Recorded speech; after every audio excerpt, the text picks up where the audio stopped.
The sea, the sea. The sea dissolves so much, and the moon makes away with so much more than we know.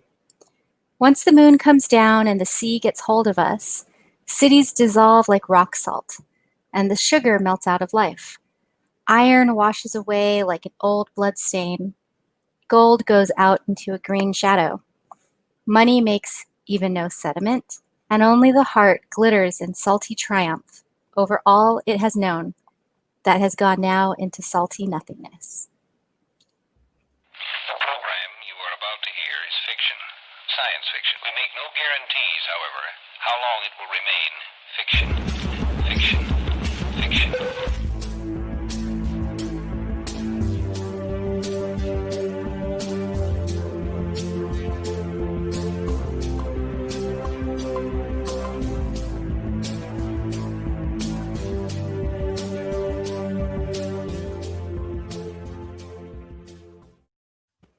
Salty salutations, fellow cognonauts. It's Monday evening, and we are here to talk about Poseidon. But first, let me introduce my lovely co-hosts, Nick and Mike. Nick, how are you doing today? Good evening. I am well. How are you? I can't complain. And Michael? Hello. I'm surviving. Hanging in there. Yeah, we kind of all Surviving are. like Poseidon. Oh, Rhyme right there. a poet and doesn't even know it. That's it, guys. Done. Podcast done. Mic Roll drop. credits. Well, I hope that you all enjoyed my semi-dramatic poem. I didn't actually write who the author was, so I'll have to put that in the show notes. But I really liked it because it talks about the sea, obviously. Poseidon is the lord of the seas, according to the Greeks. And it's just going to be interesting to, we'll talk about some of the facts for him and some stories. But one of the biggest takeaways that I had was just the idea of his personality characteristic and how some of the myths play into what we think about in terms of emotions and things like that. And then I just started with a little overview. He's also the god of earthquakes, storms, and horses. And when I mentioned his personality, he's considered to be one of the most bad-tempered, moody, and greedy Olympian gods. So that's to start. Now, Nick and Mike, do you know anything else about Poseidon just going into this? Well, I mean, aside from the normal pedigree stuff, him being a part of the Olympians, him being the brother to Zeus and Hera and Hades, tends to be a tumultuous character, just like the sea itself. But yeah, I mean, aside from the basic kind of stuff, I don't actually recall very many stories with Poseidon in it. Maybe it's because he's kind of always like a third person character almost. At least in some of the stories that I remember, I don't remember things very much from his point of view. Well, I would say, given his jealousy towards Zeus, you might be onto something. It's just always a third, or it's like a supporting character, never a main role. Mhm. Makes sense. How about you, Mike? Not too much actually. I guess just like the general kind of stuff, but never dived too deep. Oh, the sea puns are going to be. Very good. Oh, there's going to be so many today. That's one. I'm going to try to track that. Sea pun one. You did that on purpose. Sea pun two. It's a drinking game now. Yes, it is. Everybody crack open your coolers because it's 2020 and we're drinking like it's hot. What is Margarita Monday? I mean. Oh, I read something about how, to add insult to injury, that 2020 was going to be like the most epic year for just partying because like Halloween fell on a Saturday. I think Christmas gave us the 3-day weekend. Same with Thanksgiving. Like every holiday was going to give us like a 3-day weekend. And I don't know, somebody was just like, we need to do 2020's dates over in 2021 or whatever. That'd be good. Just redo the year. Yep. Yeah. That's something we could do. Anyways. I'll put that on the to-do list there. But so let's see here. So origin stories, I don't need to go too much into this because it's pretty much the same as Zeus and Hades. They were brothers. They all had serious daddy issues. Um, in some folklore stories, it is believed that Poseidon, like Zeus, was actually not swallowed by Kronos because his mother Rhea concealed him among a flock of lambs and pretended to have given birth to a colt, which was then devoured by Kronos instead, which is kind of interesting. I also made me think about the golden fleece, that she would hide him with the lambs and then a fleece would be something down the line. I don't know what that correlation is. But how do you think these gods would have behaved differently if their father didn't try to eat them? Was a question that came to mind. Well, I mean, knowing the Greeks, they probably still would have overthrown Kronos, just because they Good call. all seem to have, Oedipal and Electra complexes. So True. maybe they What are would have those been a little bit less angry about it, but I'm sure they would have still overthrown Kronos for sure. Mike? Yeah, I mean, there's a big thing. There's a big theme of like arrogance and stuff throughout Greek stories. I could definitely see the arrogance of them eventually overthrowing the Titans, and then they get punished or something like that. Sounds pretty Kriller to me. And I wanted to bring something up, as you mentioned that the rivalry between Zeus and Poseidon, and I don't really know if there's any validity to this, but I thought perhaps Poseidon was a remnant of an older belief system that was integrated into the Greek belief system. And perhaps Poseidon was the main god of that prior belief system. And that's why there's sort of that conflict between Zeus and Poseidon. At least if you think about the concepts of like a great flood that a lot of civilizations talk about pre the Greeks. Perhaps there was more emphasis on worshiping the sea than the ether that the Greeks kind of introduced.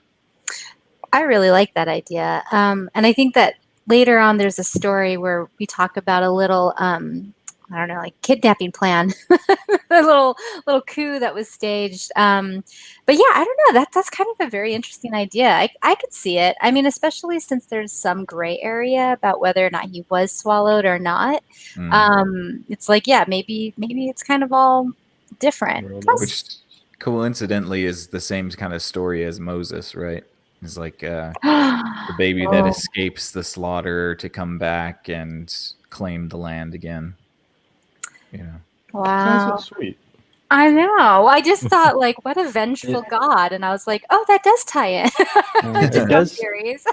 It does make sense too. Like later on, like the Testament of Solomon, you do see Greek influences played in where these Greek gods or goddesses become demons within the more Abrahamic stories. So I can definitely see Poseidon, being integrated in and then taking a backseat role. Right. Yeah. Well, I think it's interesting. Like you said, Hades has the two-pronged fork thing that I forget what it was called. Poseidon.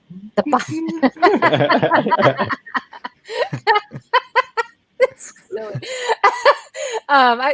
Inside joke. You got to watch the last episode to get that, or no, the Hades episode to catch that one. But in Poseidon's situation, he has a three-pronged fork, a trident, and the devil has a pitchfork. I don't know. I mean, the seas run deep, underworld, and you think about like earthquakes. An earthquake opens up like a crack in the ground. Maybe. So. And maybe too, Poseidon's mad that he's the god of storms, but not the god of lightning. Like he can make a storm, but he can't throw bolts. Yeah, that's got to be pretty frustrating. Yeah, Right? definitely. Well, I also no circumstance. yeah, I also think that it's interesting, like the concept of Poseidon being like the embodiment of the nature that man couldn't conquer, and so when humans kind of civilized themselves and became more a part, like more society based, we started to look up into the heavens at our gods and started to kind of really maybe demonize is a fine word, but demonize the more natural elements of our worship. Mm. And I think pre that sort of enlightenment sort of thing, where we started to look at the ether as the ultimate, we probably were looking at the sea as, you know, one of the main gods. You know, obviously it's great impact on the earth. We were a seafaring people for a long time in our early history, so you got to imagine that Poseidon was probably, you know, predated Zeus for Mm. sure. Yeah. And then like what captures your imagination with the sea and the air, and if Hmm. you're more focused on the ocean because it could come crashing in. Like if you live near crazy turbulent oceans, you know, hurricanes and things like that. Yeah, that's definitely one of the it pre-runs the sky sort of thing. Yeah, and it kind of also has like this archetype of not being able to be controlled. Mm. Whereas, you know, in when we look into the air, we can see birds that have the ability to kind of fly and utilize the energy of the air. With the sea, you just see it destroy everything in its path. And there's really no way to harness that energy. So it's almost like its own separate thing that man can't even really connect to. It would be interesting if we had gills, because maybe we would be much more about worshiping the deeps instead of the skies. Well, Well, that's kind of funny. sailors Oh yeah, well, I was go just for gonna it, Ayla. say, it's just like if you look at your hands, there's a very slight webbing in between your fingers. I don't know. We could have been sea monkeys. That was my big point that I interrupted you for, Mike. Go ahead. You're gonna talk about That'd be sailors. amazing. Are you kidding me? We could just Water grow a world. web in our hands and like, well, I mean, you've surfed, so you've seen those like fin gloves that people wear. Oh, Mhm. they're so stupid. But yeah, I've seen them. Yeah, They they're work, supposed to catch water, of course. but it's like Um, you just have to like buddy up your fingers and make like a little, anyway. Yes, I've seen them. and now I've lost my wave of thought. Mm. Just as I was taking some water, I was like, yes, he's gonna talk. She Well, scuttled your sentence. yeah. But I think it's interesting what you were saying, Nick, because with the Greek gods, they all had temples, and the humans would, devote themselves to these temples and become temple gods and attendants and things like that. And it's like you could pray to Zeus, but how much could Zeus really do for you? Mhm. Versus like if you're sailing on the open seas, if you're a merchant, if you're going to war, if you're, doing this and that. So I also wonder to what extent is it that they were bickering because, like people kind of needed Poseidon a little bit more than Zeus, who Oh, was too certainly. busy raping people all over the place. So Right. like, Well, especially the Greeks being a seafaring society, and I don't know if you have this in your stories, but you know, obviously the Odyssey and mhm, Odysseus's journey trying to get home, Poseidon was a key factor in him not being able to get home because he yes. kept confounding his journey. And that was part of one of the plots. That was actually he had to do that as penance to Zeus. He didn't Hmm. really care one way or the other.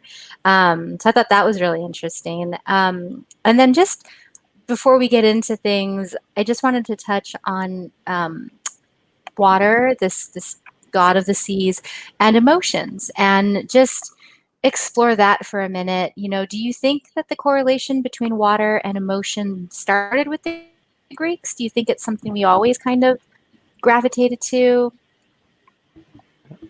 I think it's something we've always sort of gravitated to. Yeah, it just seems that water can crash against things like the Bruce Lee type, like be like water. And as Hmm. far as your emotions go, if you're crashing, then you're angry, you're kind of flooding everywhere. There's where it could be as calm and still though as a lake. Hmm. And you could kind of get like the further. The only problem I worry about is when you're completely still. It's like, what monsters are you hiding deep within? Why is that water so still? I just watched Lake Placid over the weekend. Haha, it's a really funny film. The Well, ending's the best. Yes. and Yeah, think you're Just right. feeding them. Yes. well, and think about it too. I think, as far as your question is, like, if I don't believe that Greek started, I think it predates that much further. Mhm. Think about how many sources of water early man had to test out and die in order to figure out what worked. Mm. Like the concept of trying to find fresh, clean water Mhm. to survive is not really that easy. Like, if you don't know what you're looking for, you're going to have a really bad time. And I can imagine that the first thing that really congregated humanity and society was a source of fresh water. And Mhm. so that has to definitely be one of the first things that we recognized as vital for life. And then subsequently, probably things like fire and agriculture. That's so interesting, because I wasn't going to bring this up, but in my research, because you're touching on geography and civilization, things that took us from like our little caves and little tribes, and said, oh well, we want to congregate against this watering hole and these flock of animals. They tend to be over here, and you start to see people kind of clumping together in the right spots. Mhm. And so along those lines, I thought it was interesting that Poseidon was considered to be god of earthquakes. And we actually just had an earthquake in Southern California last week.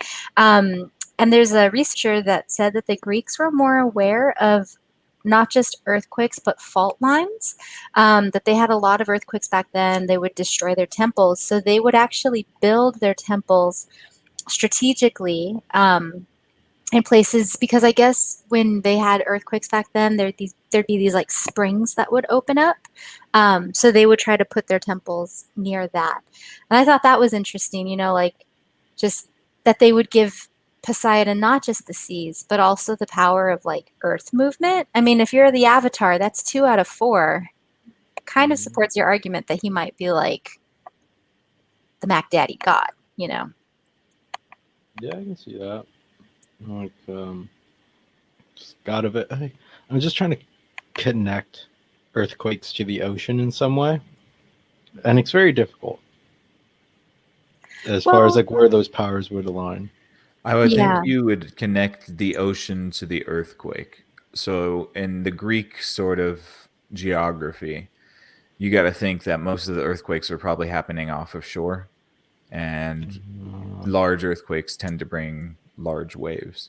Mhm. I And see. And so, those yeah, fault lines are in the ocean and not on land. right. And so, if You mean you're, they didn't? They yeah, didn't live by the San Andreas Fault. Mhm. no, no, not like some smart people do. Uh, but no, yeah, if you're seeing, like, imagine you had like a 7-point earthquake off of the coast of Greece, like the waves that would be coming in afterwards, Not you would good. definitely be like, oh man, Poseidon is really angry. Build Yeah. more temples. Quickly. Yeah, seriously. Speaking of that earthquake, Mike, did you do okay? Did you feel it? Of course. I love earthquakes. They're like relaxing. It was a They, long one. It was like 15, 20 seconds. oh, I was staring up at a bookcase. I was like, oh, this might Fall be on kind my of head. bad if it falls on me. Maybe I should move. Maybe I should take the risk. The fact that you It had was a that good much time. time to ponder. No.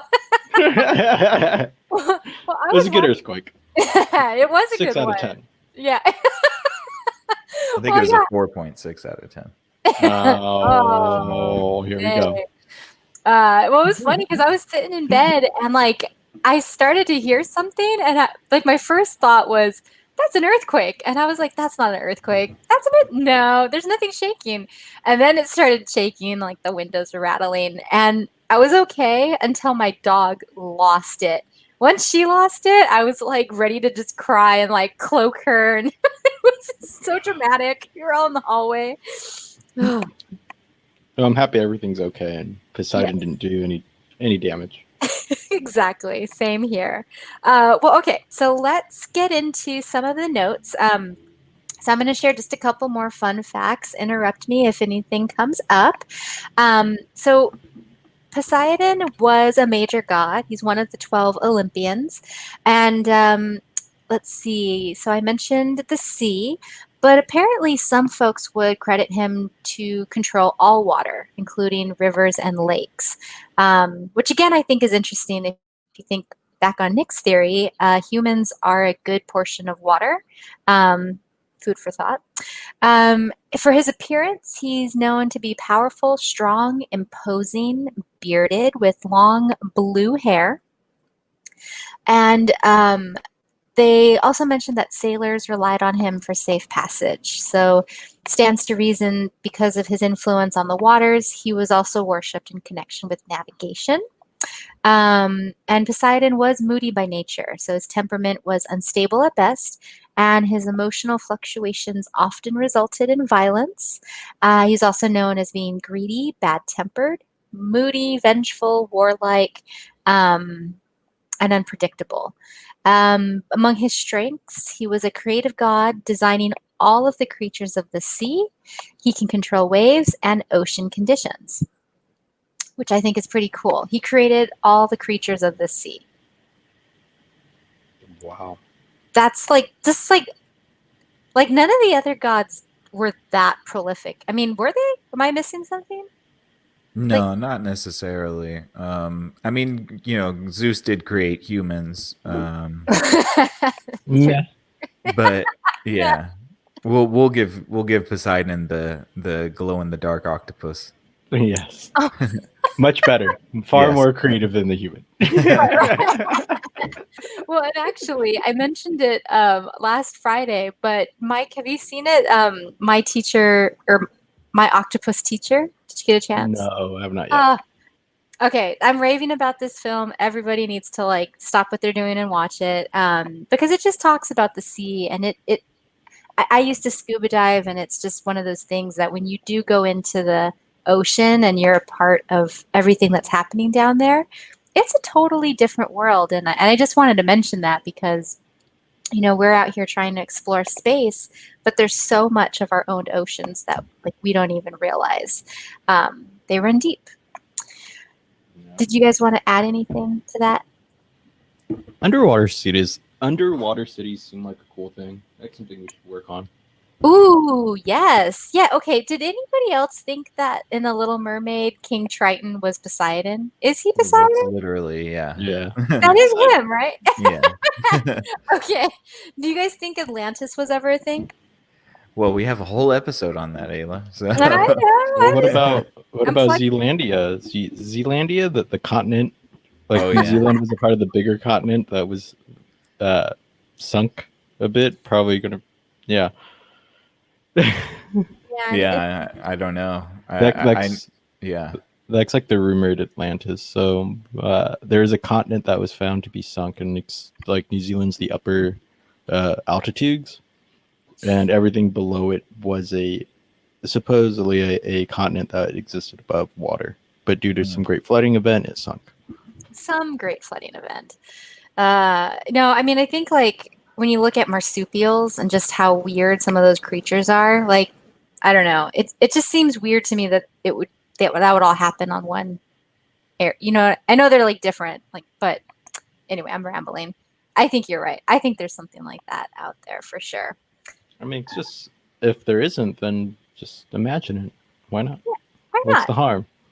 What's the harm? Totally, totally. Well, I mean, I guess there is some harm if you start making up everything and don't have a firm grip on reality. But I mean, I've heard a couple podcasters that talk about digging and how we're getting better at excavating things that are deeper in the sediment and bedrock, and that's really changing our understanding of dates and civilizations and things like that. So I do think that's kind of interesting. Yeah. Humans are a work in progress. Always will be. So true. If you could buy a ticket to the bottom of the Marianas Trench, would you go? Of course. In a Yeah. heartbeat. I want to go Totally. find. There's a You door guys are- down there. Suppose James Cameron apparently found a door to some other world. No, just kidding. What? I believe it. He has a good film on scuba diving too. Well, it's cave diving with scuba diving, which is so dope. I would go cave diving, scuba diving. Would you? No, Yeah. that's like one of the most dangerous things you could do in life.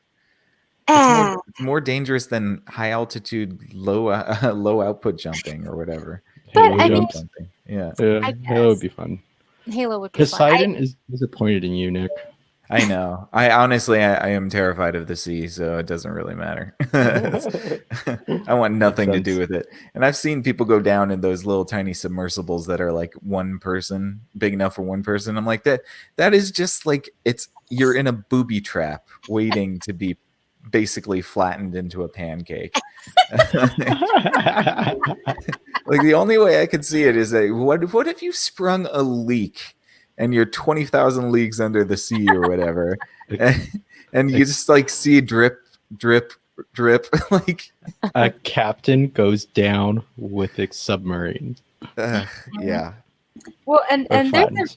a flattens, right? There's a reason that you kind of don't like the sea, though, right? Didn't you have a relative that like explored the great reaches of the world at some point? Well, yeah, I did, but I mean, he was an icebreaker in the Coast Guard, and he went to both poles and sailed basically the latitude and longitude of the Earth a few times. But he wasn't necessarily the reason that I don't like the sea. I can't swim very good. And that has a lot to do with my comfortableness about the sea. So, That makes sense. That's That makes yeah, perfect sense. like my body is not made for swimming. So it's like, yeah. We'll have to get Riptides. you little floaties. Yeah. I mean, Riptides are gnarly. my biggest nightmare would be to be like basically have a life vest on in the middle of the ocean at nighttime. That Oh is yeah. by far one of my greatest fears, for sure. Oh man. But you just pray to Poseidon and it'll all be fine. He swallows you with a tidal wave. Yeah. Like his dad. Such a jerk.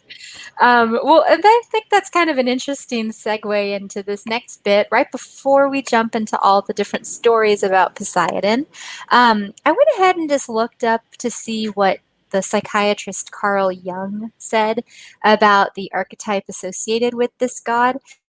And he liked to compare it to the shadow. So he said that Poseidon's realm was consisting of a mix of light and dark qualities, and thus creating the illusion of depth. Jung's shadow archetype included qualities he saw within individuals such as darkness, rejection, and repression, notably within the depths of the individual subconscious. For Jung, the Poseidon archetype represented an autonomous but negative and inferior side of life, usually one with its own agenda. Despite this, the Poseidon archetype gives individuals their depth, and for Jung, could provide a soul guide in consciousness journeys. So I like the idea of shadow work being compared to like the depths of the ocean, the darkness there. Have either of you talked or thought a little bit about shadow work and shadow selves? Yeah. Well, and this kind of reminds me of a couple episodes that we've talked about. The last episode Mike brought up about shunyata, and the kind of the nothingness. And then here's my one per episode, our CIA files episode, where they talk about the model of the universe being the difference between the top of the ocean and the bottom of the ocean. And so I think that that's kind of a cool representation of what the model of the universe could be. And if we're looking at the fractalization of things and how the corresponding macro and micro aspects of those mechanics, perhaps there is some truth to that. But then you look at that as well, and that's kind of like the perfect sort of representation for the inner self as well. You have this like surface appearance that society sees, and then like Mike says, the still waters that run deep. There's this lower, not lower self, but a more underneath self. This more hidden self, I guess you could say. Yeah. So yeah, I can definitely see the correlations. Yeah, I Right. mean, the like the shadow, and then just the image of the deep waters and the monsters that can hide everything, or that can hide within. I mean, Oh dear, Discord is going off. Oh, geez. Is that a monster Here? calling you? Yeah, Already right. fell. Or no, you answered. I go, Uh, Poseidon, y'all talking a lot of crap about me, and I need to set the record straight. no, we're not. All right. But those like leviathans, those krakens, are definitely things that can hide within your shadow, and they can consume you, Mhm. and they will if given the opportunity. But it's a pretty, I think it's a pretty decent comparison as far as images go. Especially because like most of the emotional work is shadow work. Most Mhm. of like the spiritual or energy work, so to say, is all shadow work. Bridging on like anima slash animus work. But yeah, that's a good container is the sea and having this external influence being a god Poseidon. Yeah, it works. It works. Well, and I think it's interesting. I just read some meme or something, so grain of salt, but it's an idea that's kind of been circulating, and I think it's one where it's talking about like generational trauma or generational knowledge. So because we know that trauma can be encoded in our genes and can be passed on, but also just in like mannerisms, the way you talk about things and social interactions. Like we learn this from our parents, they learn from their parents, and you take into that like history and culture and events and just personal storylines.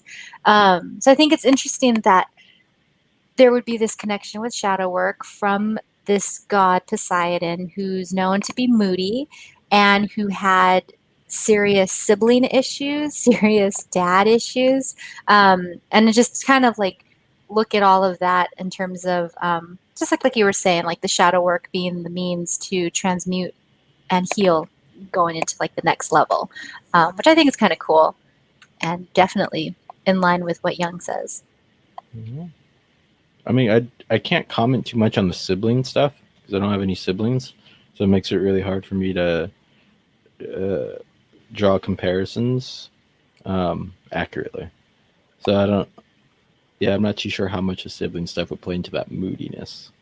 Mm. Well, I think like there's some studies that say like siblings can bully one another, and so like you can have like an abusive dad, but you can also have an abusive sibling, and that's something that plays into people's shadow work and their consciousness too. Um, Definitely. hmm But yeah, well, so moving. Oh, and I just wanted to say one thing too. Along with this one, there was like some dream discussion, and it was saying like if you're dreaming and there's like a turbulent ocean, to pay attention to that versus like you said, still waters. Like these are such deeply ingrained images that correlate with emotion, and yeah, I don't know. I just like, you can think about like astrology, like the Pisces, the fish, they're supposedly moody. So I just got thinking a lot about like water and that element and just how much Well, we associate with it. well, Yeah. elements are the emotions of the earth, right? So, like, I like how you said right. Like everybody just it's says true. that every day. I like it, but Yeah, well, I mean, if you think about it, they represent different aspects of the human emotional spectrum. So, you can definitely apply it. Wind, fire, earth, and water all kind of have their own little subsections of emotions that they could be associated with. Mhm. I almost see like water being the thing that carries the vehicle of emotion. So like, if it's rushing, then whatever emotion you're feeling is going to hit you that much quicker. Mm-hmm. Like it's, if you consider it like I don't know, like a line, it starts going from like parallel from linear to like exponential. Like it's just the sort of rush. And then if it's more calm, then like this emotion kind of sets on slowly. Mm-hmm. Mhm. Yeah, I definitely think so. And maybe then it's more like water is a visual representation of the movements of energy. Like how energy can move. If we Yeah. take the movement of water out, if we take the water out of the movement of water and just apply some sort of nebulous neon energy, then that like that kind of makes that point for me. That's true. And then like a Entropy. Yeah, I was gonna say like in like a physical way too. You have like hydro, uh, not hydropower, hydro dams, Hmm. things like that. Mhm. Like so you can harness it too. I mean, yeah, there's lots of yeah. Well, and then going back to the gateway experience, they talk a lot about energy as well, and just force like yeah unseen forces and things like that, which you could say like the emotions are kind of tied into that. Well, just to move forward, I wanted to add one thing that I thought was interesting and kind of ties into this emotional talk. So one of the symbols that Poseidon's associated with is the horse, and the symbol of the horse is because Poseidon was believed to have created the first horse, and it was horses that pulled his seashell chariot that was called a hippocampus. And I thought that was really interesting because Mm. the hippocampus is a small curved formation in the brain that plays an important role in the limbic system, and it's involved in forming new memories as And well as personality. yep, as well as associated with learning and emotions and personality. It's like kind of your self. So I thought that was super So interesting. which came first? Is it Poseidon's shell buggy, or did they name the brain part?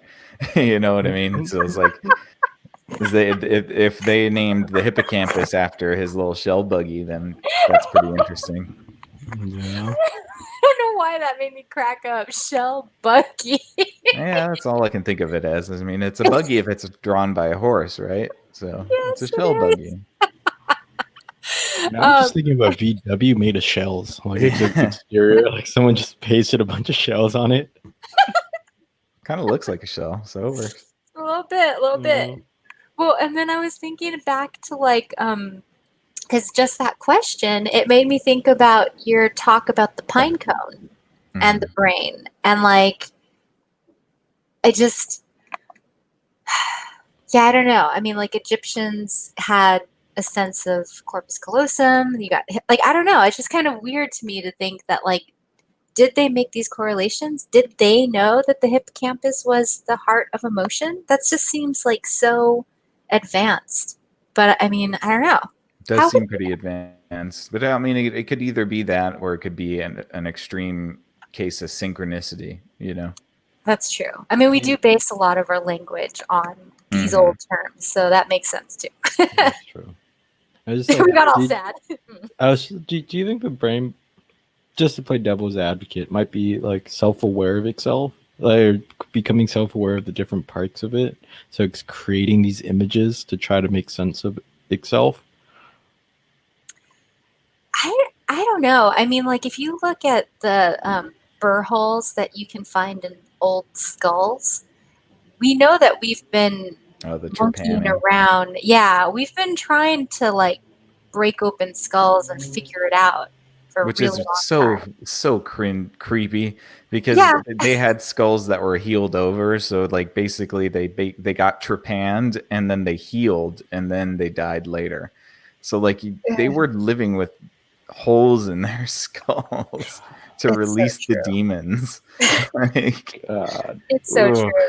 Well, yeah, like all this, yeah, I mean, you think about like everything we know now, it was a really grisly process to get there. I mean, even something as like nuanced as like acupuncture. Like I heard somewhere that it was like actually because there'd be people hit by arrows and like the they realize they get hit and they'll be like, "Ooh, man, my sciatica is so much better." No, it feels so good.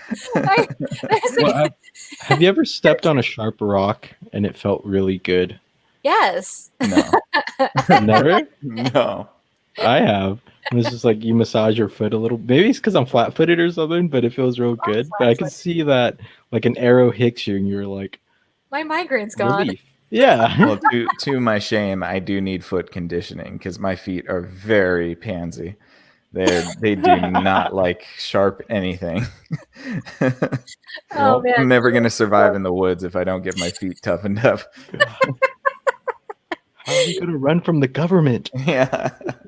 It's true though. He doesn't have a single callus on his foot. No, Like it's really not at bizarre. all. They're so like soft.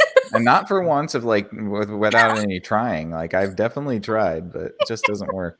But How Ayla, regal. yeah, Ayla, to your points about these representations and how like we have the representations of the brain and kind of like references.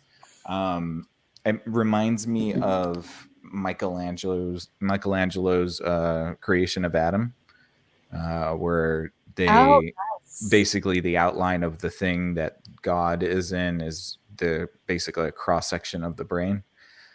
And they found that out that much later, obviously, but it makes me wonder if we're not living in some sort of simulated reality in which the brain is leaving clues for itself in the past Oh, to that's so understand the creepy. future and the present. That is Like such a Wouldn't creepy. doubt it. if we're in some sort of AI driven simulation, like the AI's created this history in which it leaves little Easter eggs for itself. Well, not to give away the ending of a specific book, but there's a fiction book. I'm not gonna. Well, let's see. Do you want the name of the book or do you want the ending? Am I gonna read it ever? I don't think so, but it's a good Then book. don't worry about it. Okay. Well, it's actually a very common story. It's the idea that you are on a path to find meaning or to seek out something. And not only was that thing right where you started, but the minute you possess that thing, you transcend the need to have it, which is Mhm. so interesting because it's like if we're in this situation where there's a simulation and there's some massive brain giving us clues and we have an impulse to find those clues, well, yeah, I mean, when you think about like enlightenment and things like that, um, sorry, I'm giving away this ending of, well, there's this Mhm. book where the Oh, person at the end, you're bearing the lead, Ayla. I am, Just be out with it. the end is, okay, Kung Fu Panda, let's do this one. Okay. Remember the turtle where he disappears and because he reaches some point and he's like, oh, it's my time, and he just disappears into nothingness.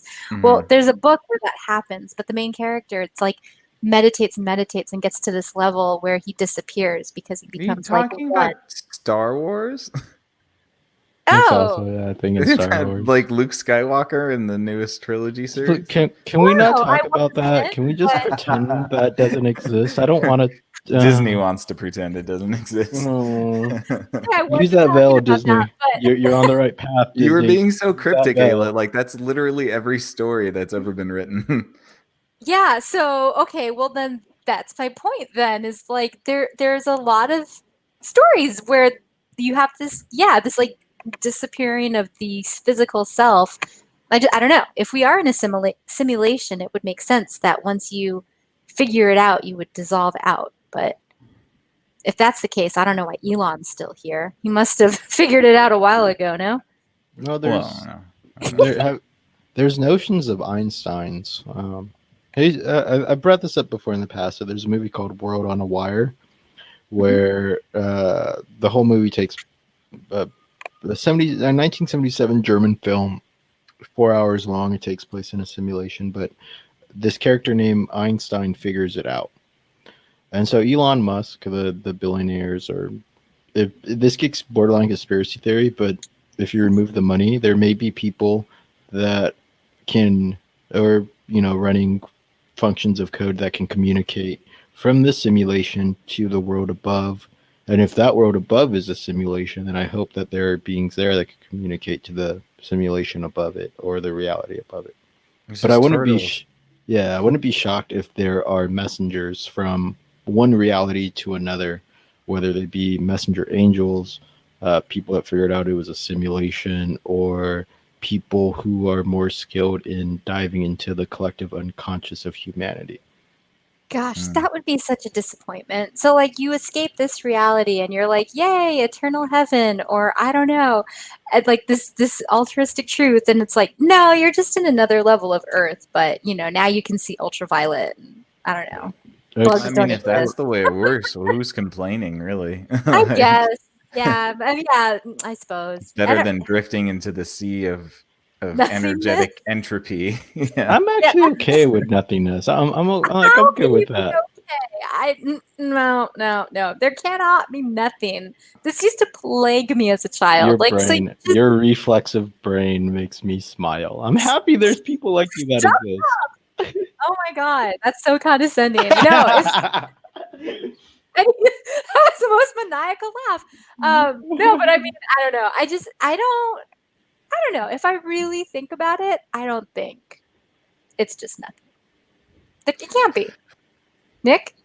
Well, I mean, I don't really know, and I don't think that this is probably the conversation for What this if episode. it's a giant ocean of There nothing? you go. Yeah. Oh, there it is. Bringing it back. Yeah. Okay, No. yeah, we do need to keep on track. Sorry, I am in a chatty mood. There's been like a whole crazy weekend. I think the earthquake just like got my brain thinking. So let's start with some stories.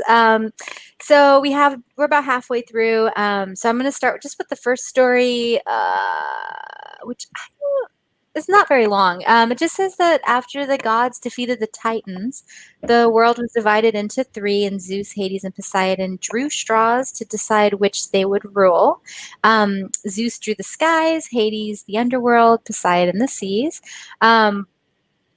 And I guess the only reference to this divide is in Homer's Iliad. So not much to say about that. We've already covered it. But my only question is, how do you think things would change if, say, Poseidon ran the underworld, Zeus the seas, and Hades Olympus? Do you think that their archetypes are because of them as individuals or because of their circumstance? No, I think they're just manifestations of that archetype. So Hades being the ruler of the underworld is exclusively because he's the ruler of the underworld. And if he were to rule Mount Olympus, it wouldn't really I don't think that would be Hades. I think Hades is the ruler of the underworld. I think that a lot of these gods, especially with the Greeks, that you can't really parse them from their elemental nature.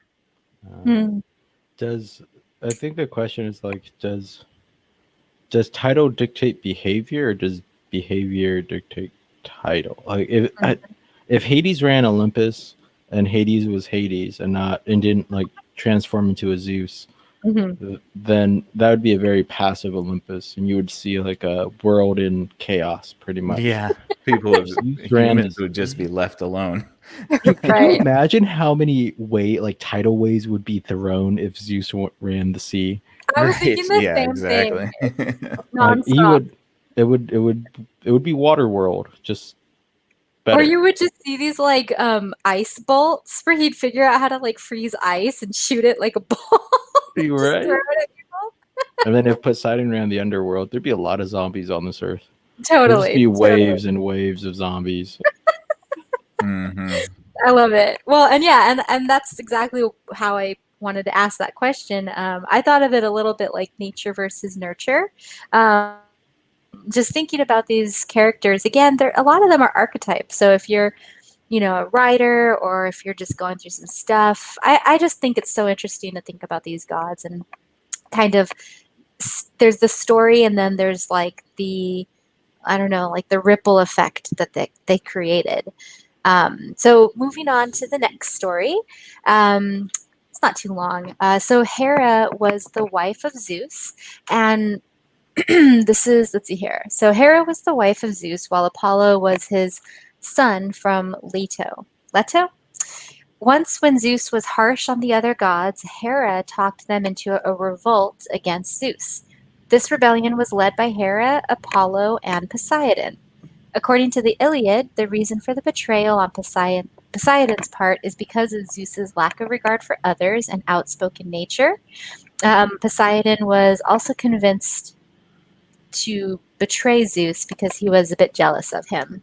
Hera drugged Zeus, and the other gods bound him on his bed and stole his thunderbolt. However, Briareus, that guy, who had been freed by Zeus from the prison Tartarus. It's a weird word. Overheard their conversation and realized that Zeus was tied. He sneaked in and untied the king of the gods. Zeus was furious due to the rebellion, and he punished the other gods. Poseidon and Apollo, to atone for their part in the failed rebellion, were sent to Nick. Help me out here.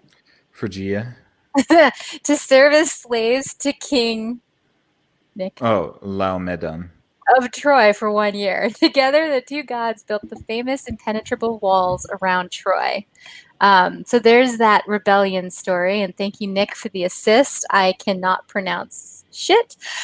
So anyway, I just wanted to bring that up because that hints at the sibling rivalry aspect.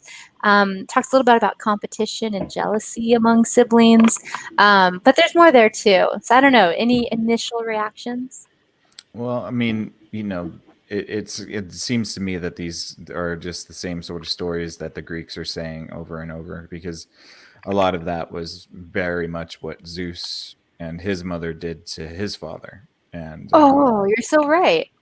so this whole idea of rebellion, and I think it's more of an archetypical lesson, is that when the benevolent king becomes corrupt, it Mm. leads to a rebellion, and that's just kind of like, it's just a sort of a metaphorical lesson to guard yourself from your baser emotions if those emotions are harming the people around you.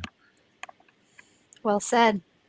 I would take it a step further and say that rebellion is inevitable within power structures. Mm-hmm. I certainly would agree. I just think that Zeus definitely didn't do himself any favors. So I think there was probably a model in which he could have successfully ruled the Olympians, but he definitely makes a lot of mistakes, which is more human than anything else. So yeah, no, I definitely agree. There's probably a certain level of just inevitability that comes with socializing humans. It was just being in power, right? Like Mm-hmm.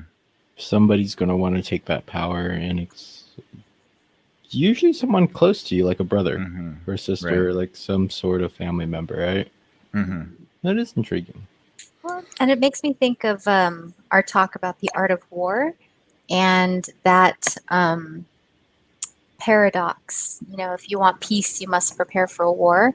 Because you mentioned that maybe it's just a symptom of power dynamics or something like that. But like, even if you were to have like the round table of King Arthur, for example, where everybody's kind of equal, you can still just have that one person. And if you don't prepare to deal with that one person, do you fail as a leader?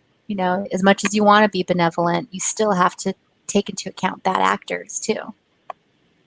It's true. Well, and I think it's interesting that Poseidon is kind of finicky about respect and Mm-hmm. the way that he is treated and others are treated.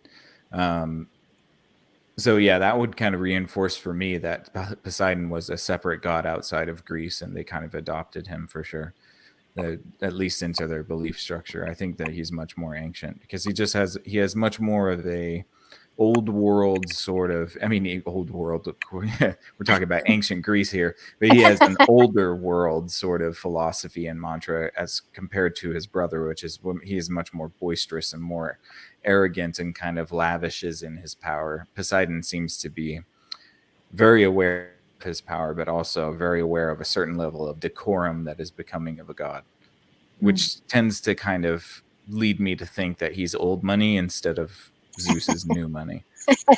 He's definitely more experienced money. Mm-hmm. That's for sure. I love these analogies. Just makes me think of like the Titanic, when they're all whispering, "Oh, they're new money." Like, and I think that's kind of interesting too.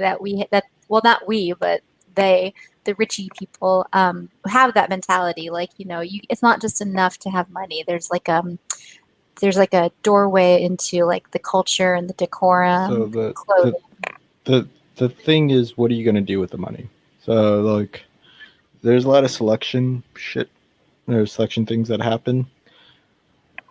I feel like as it goes to like when you enter in those brackets, it almost feels like it's more controlled than it is, or than it appears to be. But the question is, what are you gonna do with all that money? And if it seems like you're gonna do something bad, you won't get access to that club or whatever. I should Mm. hope not. If you're going to do something bad. But I Um, mean, the only way that new money can learn how to manage money is by going through all of that, or at least Mm. somebody like giving them a guide to be like, these are the trappings of financial success, Mhm. and this is what you should do with your money, and these are all the cases of what went wrong, and like, I don't know, but I do get that there's definitely something interesting there. It mhm. sounds like Zeus could have taken some counsel from Poseidon once in a while. He Yeah. should have. Like so. Well, it makes me think of like not to get too far down this rabbit hole, but you know, like Hemingway, he wasn't a rich guy, but people liked to have him around because he brought in fresh ideas and kind of like gave good counsel in a way. So I think that's also interesting too, that there's a recognition that there's more value than just money, especially when you have it and you're like, oh yeah, this isn't, you know what I mean? Like, I just made Yeah. kind of like a weird correlation, and maybe you guys have already thought of this, but oh, I was just thinking, I was looking at this photo here of Poseidon and his trident, and then obviously Hades has a bident, and then Zeus sorry, I just I then just think Zeus has a one-pointed thunderbolt. So it's interesting that they have that their one, tools, two, yeah, kind of It's illustrate done one on purpose. huh? I think it's done on purpose, and I Mm. do find it like Hades' Bident was unbreakable, like or Mhm. unstoppable. Like anything he touches would just fall apart. Right. I'm not too sure about Poseidon's trident, but we know the effect. I mean, it might be more subtle in that it can affect like more wave type forms. I think it could make earthquakes. That's too. Yeah. I think Well, it was waves, possible that rhythms, you could right? do that. Like Yeah. Mhm. it's two parts of the earth that are like moving against each other because they just don't rhythmically a thing Mm. happens. I think. Yeah. Am I stretching? I feel like I'm bullshitting. Or No, I, no, I no. had I to think Google it. I think there's Here, something I'll there. so Poseidon's trident, and I'm like kind of like, oh, I can't believe I didn't think to look this up. It has power over the sea, while it can also make tsunamis and waves, along Mm. with sea foam. He can Yeah. calm the water or make it roar. If Poseidon strikes the earth with his trident, a catastrophic earthquake will happen. Yeah, that's what I thought. Yeah, so Yeah. subtle power. He's extremely powerful, but subtly. The more sort of more nature-y power. You know Yeah, what I why mean? sea Like foam? seafoam, I don't know. I mean, the seafoam was kind of like a concept of beauty and creation for the Greeks. Aphrodite was born of seafoam. So, I mean, I Also, think too, weird. like the concealing nature of seafoam, like Mm. the light concealing nature. Like it's very light. You can hold it in your hand. It feels like nothing, but it hides everything underneath. hmm I guess the sea foam back then was a lot cleaner than, say, the probably. sea Yeah. foam in LA. Hey, Sorry, look, that brown Venice sea foam that I'm pretty sure I drank that foam as a kid. Like, Oof.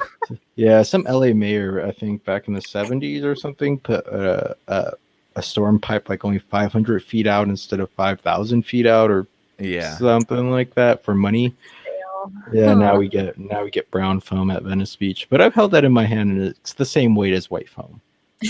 Well, you know what's interesting about Venice? A lot of the bars there have old speakeasy tunnels that used to run underground, and they would have access points out by the beach, which is kind of cool. I think Nick, you were with me when we talked to that one guy.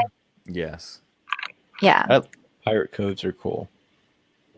Pirate Coves. That's almost what you're describing. It's like an old pirate cove where like, you drop off some product, get paid, and then that goes through a series of underground tunnels or something. So true. It was like the Goonies or something. No. Well, okay, so let's see. We talked about the rebellion. Let's see. Oh, go ahead. I do like that Apollo was a part of the rebellion. Do you know what? Do you know what role he played? He's Not the bringer of the sun. What? He's the bringer of the sun. He rode his chariot that brought the sun in the Okay, I morning. gotcha. But I he's gotcha. also the god of music and light. Yeah. so music and light rebelling against Zeus for Yes. being too much of a jerk. Makes sense. Light over darkness. I mean, light rebelling against lightning. Mm. There's a difference between the light and the lightning, the impulse versus like the constant. The illumination. Yeah. Yeah. Sustained versus temporal. I could see that. Mhm. Yeah, I mean, good stuff. And we really should do a whole talk just on like some of these stories, I'm sure have a lot more background. Or we could just read the Iliad and like go chapter by chapter like we did in that other podcast. That'd Um, be cool. yeah, I think it'd be dope. Those stories are really cool. And I think Nick, you had the Epic of Gilgamesh at your desk the other day. I think that would be kind of fun to just talk about that. Um, Mhm. but to We'll but to have to do some sort of book club yeah, section at some point. that would be really fun. Well, so moving to the next story, just to keep it on Poseidon. This one's a little bit different, and it speaks a little bit more to the cruelty in him. So it's about Medusa, and she was the beautiful woman, but she was also a priestess to the goddess Athena. And a requirement for being a priestess to Athena was that the woman should be a virgin. Medusa was deeply desired by Poseidon, and he pursued her to great lengths. Medusa tried to escape him by running to the temple of Athena. Nonetheless, Medusa was found by Poseidon, who went on to rape her on the floor of the temple itself. After discovering this, Athena was filled with rage. Punishing her for losing her purity, Athena transformed Medusa's beautiful hair to serpents and made her face so terrible to behold that the mere sight of it would turn onlookers to stone. Medusa thus became a monster. Years later, Medusa was slayed by the hero Perseus. This resulted in Chrysaor and Pegasus emerging from her neck. They are considered to be children of Medusa and Poseidon, which I didn't know. So I don't know. Did either of you know the story of Medusa? I didn't know it was Yeah. Poseidon that did that to her.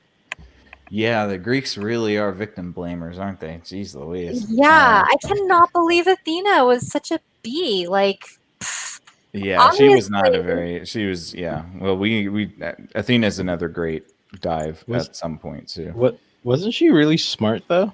Oh, she's the goddess of wisdom. Yeah.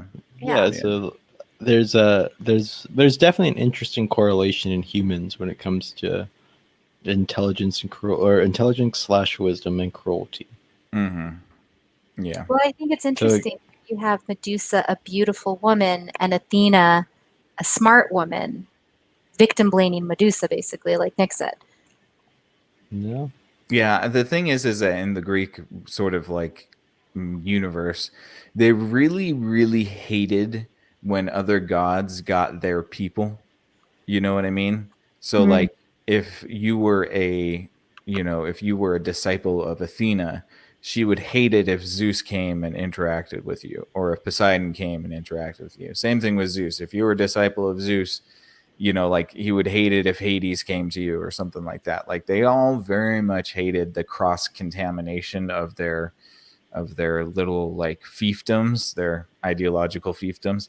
mm, So I think that that's definitely interesting because that every time there is some sort of cross contamination between the gods, humans die and humans suffer. So I think that there's a definite correlation between that. It's like if these gods manifest and are manifestations of these unbridled emotions and aspects of humanity, and they go to war with each other, the end result is always going to be the damage of humanity. yeah, I think that's well said. collateral damage. Mm-hmm. Well, and I just think about this idea that that's like not exclusivity, but like you were saying that the idea here, which is a really old idea, is that you can be with one god but not the other gods. You have to choose one. And I think that's really interesting when you think about like the intolerance of the Dark Ages, for example, like one god intolerance for the others. And I just wonder how that kind of started that snowball of like, you know, I think it's a human thing. I don't think it's a god thing. Mm-hmm. I think if you're like omnipresent, omnipotent, if you're omnipotent, like if you're a god, then I don't think you're too worried about like which humans follow you. Is it like a YouTube channel? Like, are you really trying to get that many, subscribers? And that's your one concern? Right. Well, yeah, and I always had this thought as a kid because like okay, so there's a common thing where I don't know if this is my mom or if this is Navajo belief world like across most of the tribe, but there's this idea that like if you cry, the gods will see you crying and think that you like to cry. So there's this suppression of crying and feeling your emotions, which is really damaging. I don't recommend it. But even as a kid, I was like, that's kind of dumb. Like, I think the gods would know that, like, I'm upset right now, But that also I kind never of bought that. touches, well, but it kind of touches to the nature of attraction, right? So that's the concept saying like, oh, if you like to cry a lot, the world is going to give you more things to cry about. If you're focused so much on the tragedy and the things that make you upset, you're going to only bring more of that into your life. So the But gods will see that you like to do that and give you more. but what is crying though? Like, crying and laughing are two states of being where words cannot express the things that are happening in your brain. So you're Hmm. Well flooded said. through emotion and you're flooded through physical phenomena. And you release endorphins when you cry, I think.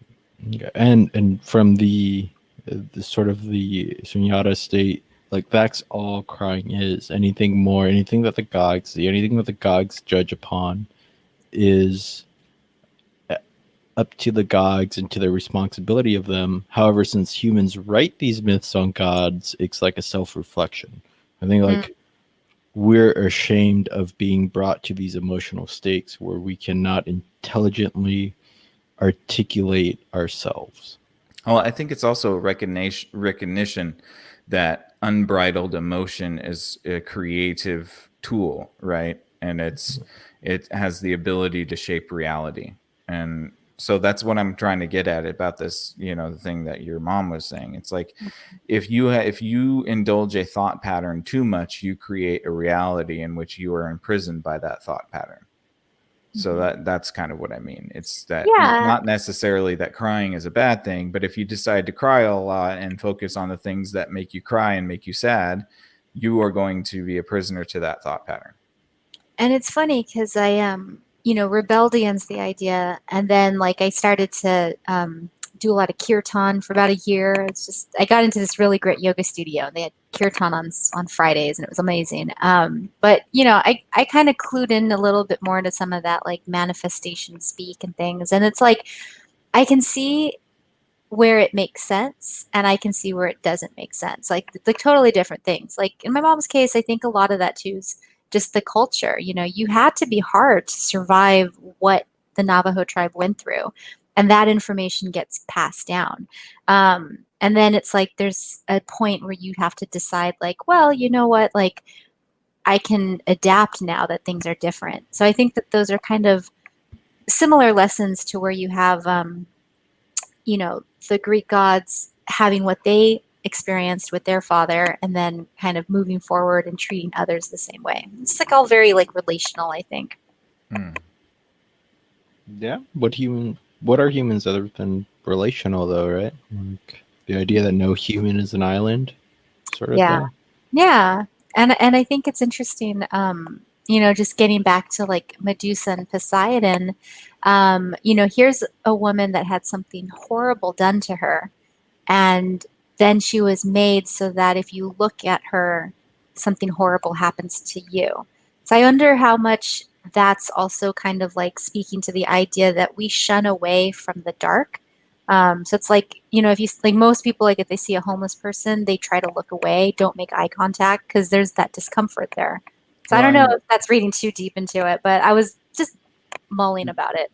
yeah, and well, we usually too. I haven't read this story recently, so I don't know the entire details. But usually in the Greek mythology, there are things that the person does that are warnings. So they usually transgress more than once before they are punished. At least that's the kind of the theme for the Greeks.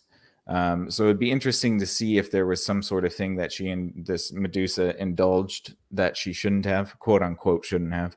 Not saying that there's any justification for that, but usually there is this like, oh, she, instead of sacrificing to Athena, she gave the sacrifice to Poseidon, or she spilt the blood for Poseidon or something like that. And it's usually those types of things that bring down the harshest sort of punishments. And usually in a lot of cases in the stories, if they even make one transgression, they're warned first and then they repeat the transgression, and that's when the big thing happens. Interestingly enough, like in Dante's Inferno, the deepest circle of hell is betrayal, right? That transgression becomes a betrayal, and multiple times it becomes some worse thing. Oh, well, okay, so while listening to you speak, Nick, and kind of to what you're saying, Mike, I was doing a little more digging, and it actually says here by maryarchie.com, Medusa in Greek myth, that the first reason for why Athena punished Medusa is because she could not punish Poseidon. Yeah, That usually is shifts the it a little reason. bit. Yeah. Yeah, because there's little that the lesser gods can do to the main three. The main three kind of can mess with each other, but they can't, even then they can't really do much to influence each other. So that's when the humans become the pawns for the gods. And obviously the Battle of Troy is one of the biggest examples of that. Yeah. Well, and it's interesting too that if she couldn't punish Poseidon, then her punishment was to make a beautiful woman kill. So like if you were tempted to look at her, I don't know, I'm trying to make a correlation where it's kind of okay that Athena did that, but it's tough. It's really tough. Well, imagine Athena's frustration though, where she can't actually put the punishment on the thing that she wants to, but humans to the gods have always been ways to express, like self-expression. So Athena, they're almost, yeah. No, go for it. Oh, no, go ahead.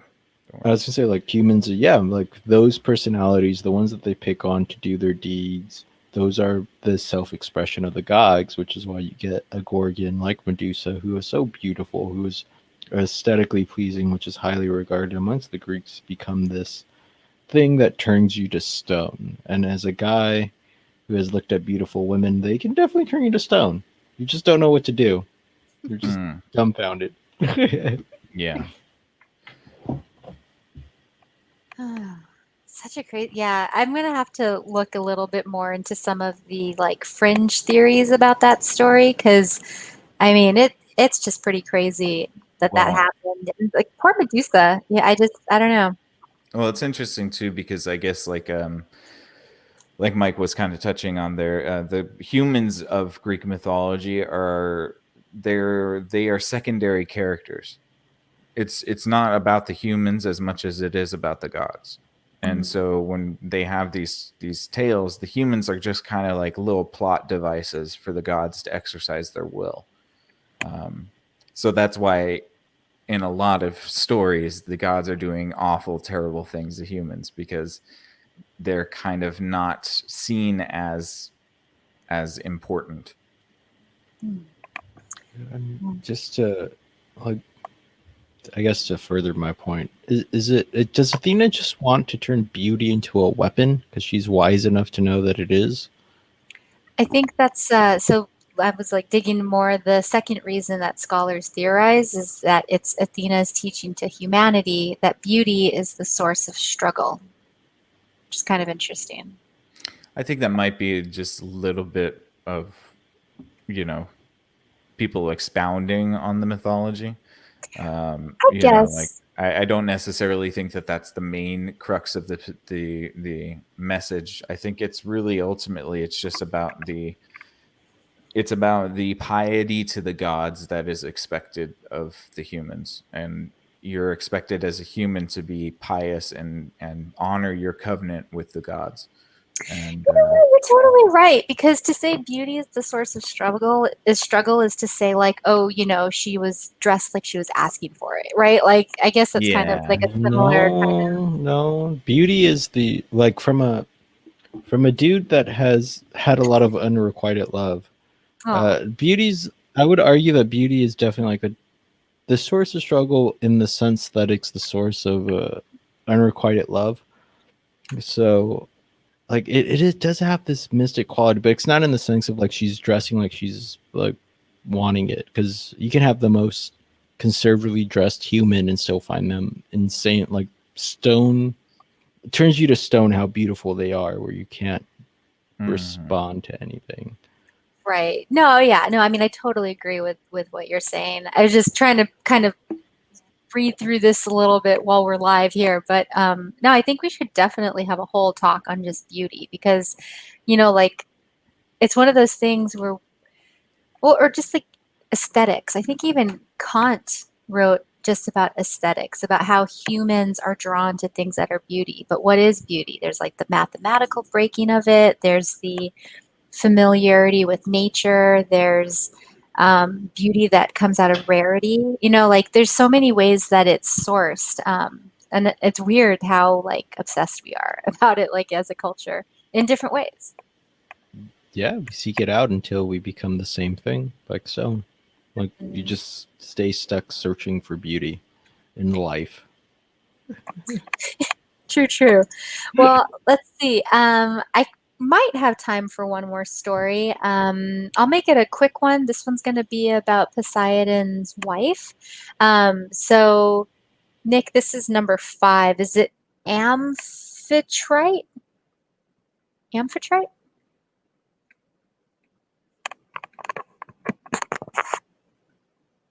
Yeah, it's Amphitrite. Sorry about that. Okay, no worries. There's a little lag. So that person was one of the sea nymphs called the Nereids. Yeah. While he was searching for a wife, Poseidon saw Amphitrite. Is that right? That doesn't sound Yes, right. Okay. Amphitrite.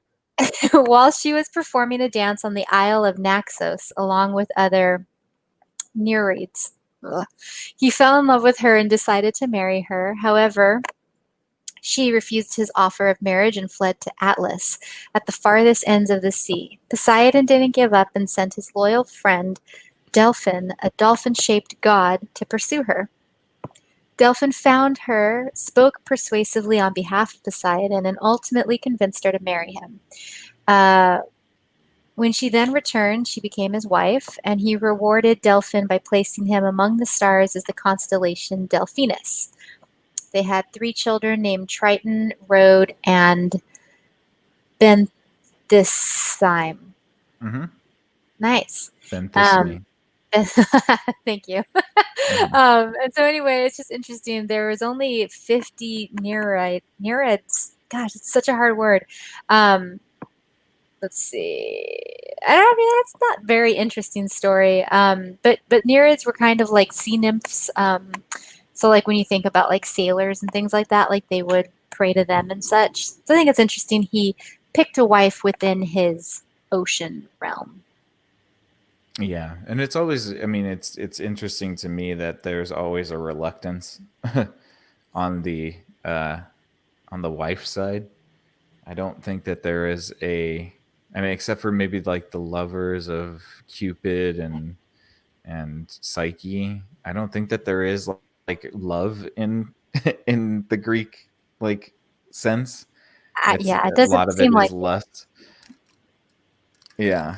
So it's interesting to me that she had to be convinced, kind of like Persephone had to be convinced, and it. Hera, basically was forced into being, a companion to Zeus. Like, yeah, it's pretty strange, and I think it maybe has to do with the concept of just being like, this force of nature that we have very little control over, and everybody kind of has to fall to the whim of these gods. We may not be like we may be looking at it through romantic eyes though, right? Because love, like the idea of love as we know it, is fairly new. Mm. So this might be speaking of to a different sort of set of morals, I guess. But it does feel like lust in our definition of the things. It would seem as though I think that there's a heavy, I mean, you know, like there's a heavy emphasis on beauty, and most of these women are considered, you know, unrivaled beauties, and so it's always these gods that are kind of like chasing that carrot.